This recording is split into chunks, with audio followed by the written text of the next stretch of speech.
নমস্কাৰ, মই বাবাটো বৰুৱা। অন্য এটা ভিডিঅ'লৈ আপোনালোকক স্বাগতম জনাইছোঁ। আৰম্ভ কৰিছোঁ উপভোগ ৰেষ্টুৰেণ্ট কাম হোটেলৰ পৰা।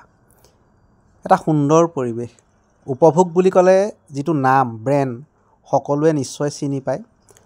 আৰু এই ব্ৰেণ্ডটো আৰম্ভ হৈছিল গুৱাহাটীৰ পৰা যদি আমি কলিয়াবৰ অভিমুখে যাওঁ বা উজনিলৈ যাওঁ, মিছা পাৰ হৈ পেলাই উপভোগ নামেৰে এখন সুন্দৰ ৰেষ্টুৰেণ্ট আছে।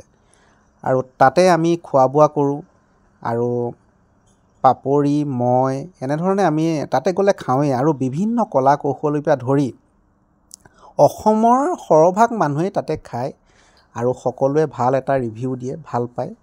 আৰু আমিও তেনেধৰণে ভাল পাওঁ। বিশেষকৈ মই যদি মোৰ ফেভাৰিট বুলি ক'বলৈ যায়, মই তিল গাহৰি যিটো বনাইছে বৰ সাংঘাতিক বনায়, বহুত ভাল পাওঁ মই। আচলতে ৰুচিবোধবোৰ সকলোৰে বেলেগ বেলেগ, তাকেই পাপৰিয়ে বুজাই আছে। ধৰি লওক আপুনি কিবা এটা ভাল পায়, সেইটো মই বেয়া পাওঁ।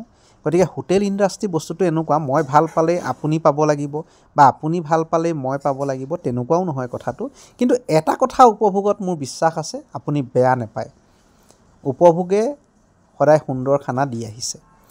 আৰু এই ভিডিঅ'টো কি কাৰণে কৰিলোঁ, সেই মূল বিষয়লৈ এতিয়া আহোঁ।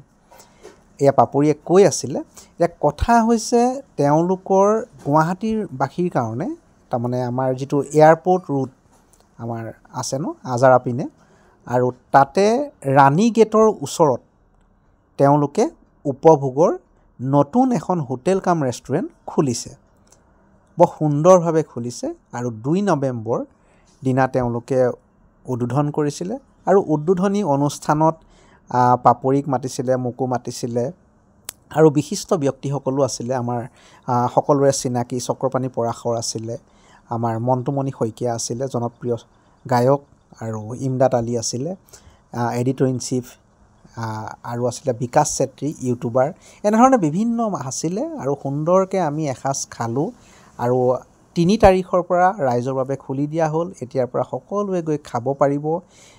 বৰ ধুনীয়াকৈ আপ্যায়ন কৰিছে। কালি এটা চিকেনৰ আইটেম বনাইছিলে, কল পচলাৰ নে কলডিলৰ লগত এটা ভোট জলকীয়াৰ চাটনি, বৰ ভাল লাগিলে খাই।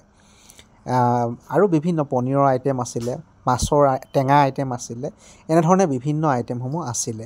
এতিয়া আমাৰ ভিডিঅ'টো বনোৱা উদ্দেশ্য বা আপোনালোকক জনোৱাৰ উদ্দেশ্য এইটোৱেই যে আমাৰ অসমীয়া উদ্যোগী প্ৰশান্ত শইকীয়াৰ লগতে তেওঁ আৰু এজন আছে তেওঁৰ পাৰ্টনাৰ হিচাপে, সুন্দৰকৈ আয়োজন যিহেতু কৰিছে উপভোগত, আপুনি এপাক যাব আৰু এই অসমীয়া উদ্যোগীকেইজনক অকণমান উৎসাহ জনাব আৰু কিবা ভুল দেখিলে আঙুলিয়াই দিব।